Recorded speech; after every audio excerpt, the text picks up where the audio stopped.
I'm a big fan of Tyler, the Creator. His music has done for me more than pretty much any artist.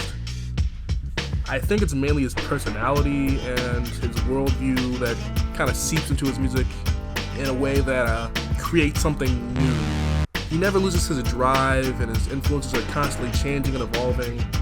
Every album he has a distinct style, but also has the same traits as the last one. It's kind of weird. For example, if you compare his two albums, Bastard and Wolf, they're kind of like night and day. One's made with Do What You Can production, and the other is made with kind of artistic subtlety or constrained production. You get a sense of his style around this time if you look at Nerds in Search of the electronic version. His earlier albums were more, synth, 808, electronic driven. It included some samples. His mind was on his DAW in this section of his career. If you look at his two most recent albums, Flower Boy and Igor, they have a completely different take on production, being more vocal driven in a sense. Tyler's influence at this point are more pop albums like Justin Timberlake's Future Sex, Love Sounds, Justified, Pharrell's pretty much everything. He loves Pharrell. Soul albums like Inner Visions, Everything Stevie Wonder, Roy Ayers, Charlie Wilson, all featured on his albums. Sade's discography, Everything But the Girl, and tons of more artists he cited in various interviews. He also likes Clips, that's another one, another Pharrell thing. He also mentioned Stereolab as an influence, and I mentioned this because I just like Stereolab. But these two albums, Flower Boy and Igor, cemented his style.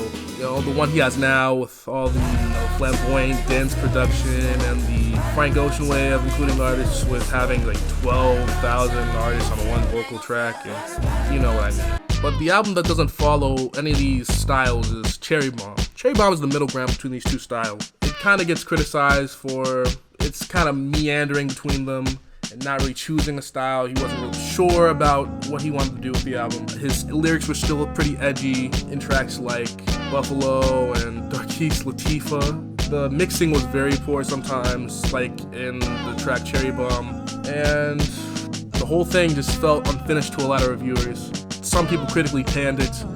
More got mixed reviews in general, but I think that these critiques are warranted, and they help Tyler to make a better album, which is Flower Boy, which I consider to be one of the best albums ever made. But I have to strongly disagree with the reception it got at release. For it to get any kind of appreciation outside of the Tyler Creator fan base, it had to get an instrumental release, released digital only last year. And I guess that's where my appreciation of the album comes from. I think some albums are worth another look, like Cherry Bomb and A$AP Rocky's Testing.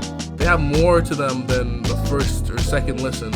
So join me as I hopefully look through all these tracks on Cherry Bomb and find out the secrets to them and what makes them tick, and get to the center of why this album appeals to me so much, and its creativity and all that. What does Cherry Bomb do that other albums don't? And why do I find it so good? I don't know. Come back if you want to hear more about it.